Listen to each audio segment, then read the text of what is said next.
start your day with this simple question. What is the greatest ideal of myself that I can be today? Okay, well, most people, number one, they get up in the morning and the first thing they do is they think about the problems in their life. And those problems are memories from the past. So the moment they think about the problems, they're thinking in the past, right?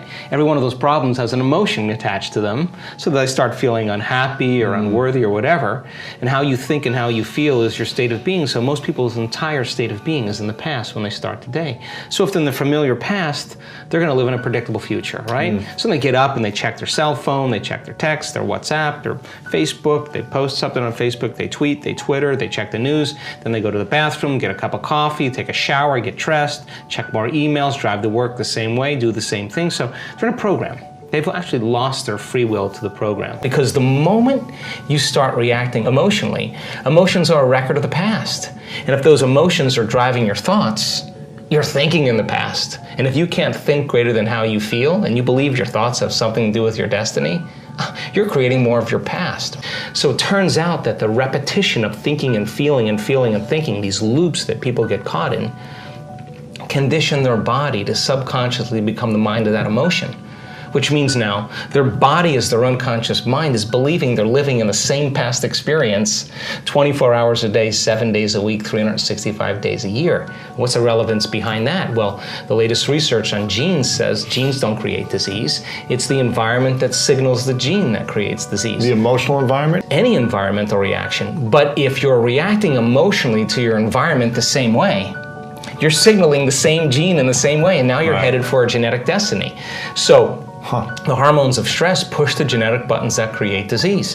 If you can turn on the stress response just by thought alone, your thoughts could make you sick. Now, the moment they decided to change, anytime you decide to change and change anything about yourself, get ready because it's going to feel uncomfortable. It's gonna hurt. You're going to leave the known. Yeah. You're going to leave the familiar and you're going to step into the unknown. Even if the familiar is uncomfortable and painful, right. It's still gonna be painful leaving the pain. Right, because some people are super happy being unhappy. Right. So then they would rather cling to their suffering than take a chance in possibility. So these people said, I really have nothing to lose, right? So then they said, I'm willing to be uncomfortable and be in the unknown. And it turns out that's the perfect place to create from. So when the body is conditioned to become the mind, then to change is to be greater than the body. So now that I know that I gotta break the habit of being myself and I can't mismanage my thoughts and feelings, I gotta change how I act, I gotta watch how I speak, I gotta become conscious of how unconscious I am, because 95% of who we are by the time we're 35 years old is a set of memorized behaviors, like a computer program, emotional reactions, unconscious beliefs and perceptions. So the first step to change is to become conscious of how you think, to notice how you act, to pay attention to how you feel. And the act of observing those states of mind and body separates you from that program. Now you're the consciousness observing that program. And it turns out the more conscious you become of how unconscious you are, lighting a match in a dark place, that first step creates enormous amounts of chaos in the brain and body. And it's disturbing, so people just go back to the same addiction, the same emotion, the same problem. This feels better. No, that feels familiar. So they said, okay, now I gotta change. I gotta reinvent myself. So now your brain is no longer a record of the past, because typically it is. Now it's a map to the future. So now you're priming your brain. Experiments with piano players. You take a group of people that never played the piano before, you divide them into two different categories. You take one group of people, you teach them one-handed scales and chords. You do a brain scan on them. They come and practice for 2 hours a day for 5 days. At the end of 5 days, if you rescan the brain, they grow new circuits on the opposite side of the brain. Nothing magical there. You learn something new. Learning's making new connections. Get some instruction. You get instruction. You get your body involved. You get your body involved, you're going to have an experience. Experience enriches the brain. Pay attention to what you're doing. You got to pay attention and repeat it, firing and wiring. You're going to assemble new circuits.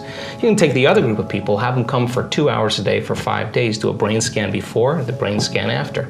Have them close their eyes and mentally rehearse playing those scales and chords. At the end of 5 days, they'll grow the same amount of circuits in their brain as the people who actually physically demonstrated the action. What does that mean? It means not only do they change their brain by thinking differently, but their brain looks like they've been playing the piano for 5 days. Now set them in front of a piano. Never played the piano before. They'll play those scales and chords because their brain is wired to play it. So now, the act of rehearsing who they're going to be, what are the qualities, and beginning to get in this creative state, began to lay down the circuits of a new personality. And a new personality is connected to a new personal reality. These people began to reprogram their brain and body. And all of a sudden, they began to act differently. Why? Because they installed the circuits. They began to think differently, of course. They began to feel differently. They were no longer feeling pain. They're actually liking themselves, right? So then if they're living by a different emotion, and they're feeling an elevated emotion before they're healing, before they were healed. They're not waiting for their healing to feel joy and gratitude.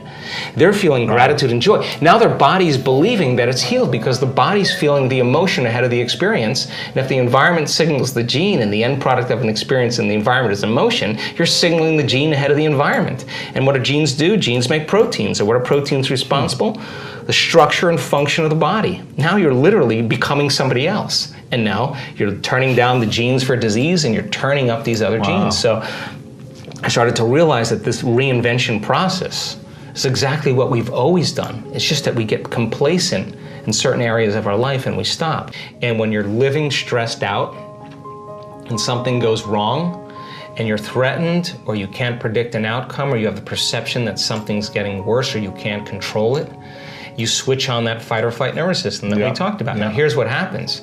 When that occurs, you start shifting your attention from one person to one problem, to one thing, to another person, to another place, because your brain is trying to predict the next moment. Well, every one of those people and things and places has this neurological network in your brain. So as you shift your attention from one to the next, it's like a lightning storm in the clouds. Your brain starts firing very incoherently. And when your brain is incoherent, you're incoherent. And when you're living by the hormones of stress, not a time to create. No. Not a time to open your heart. Not a time to learn. Not a time to trust. And it's a time to run, fight, or hide. So people spend 70% of their time of their life living in this state. Wow. So people are always selecting the worst thing in their mind and they begin to emotionally embrace that future before it happens.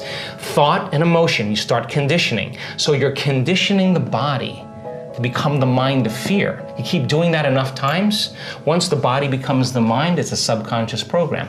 The person has a panic attack. Try as you may to control it with your conscious mind, you can't, you programmed it subconsciously. Now you worry about the next panic attack, and now as you start worrying about the next panic attack, it's the vigilance that creates the next one. Wow.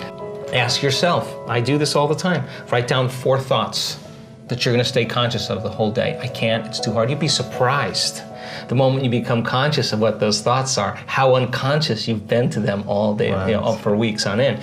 Write down what you speak, how you speak, 4 things you want to change, how you act. How do you act? Do you complain? Do you blame? Do you make excuses? You feel sorry for yourself? That's a victim consciousness. What emotions do you live by? Is it possible that you're so used to living by guilt you don't even know it's guilt, it just feels like you? Do you allow your energy to drop? Become conscious of those states of mind and body and review them and say, this is the old self. Then say, what thoughts do I want to fire and wire in my brain? And start firing and wiring and start feeling it. What behaviors will I demonstrate today? What choices will I make? One day, one lifetime. And just like you did, rehearse them.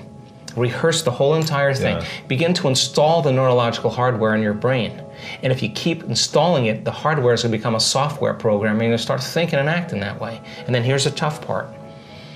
Can you teach your body emotionally what your future is going to feel like before it's made manifest? And don't get up until you feel that way. Now, practice that for a few days. And then see if you can stay in that state and watch all of a sudden all those weird doors start opening for you.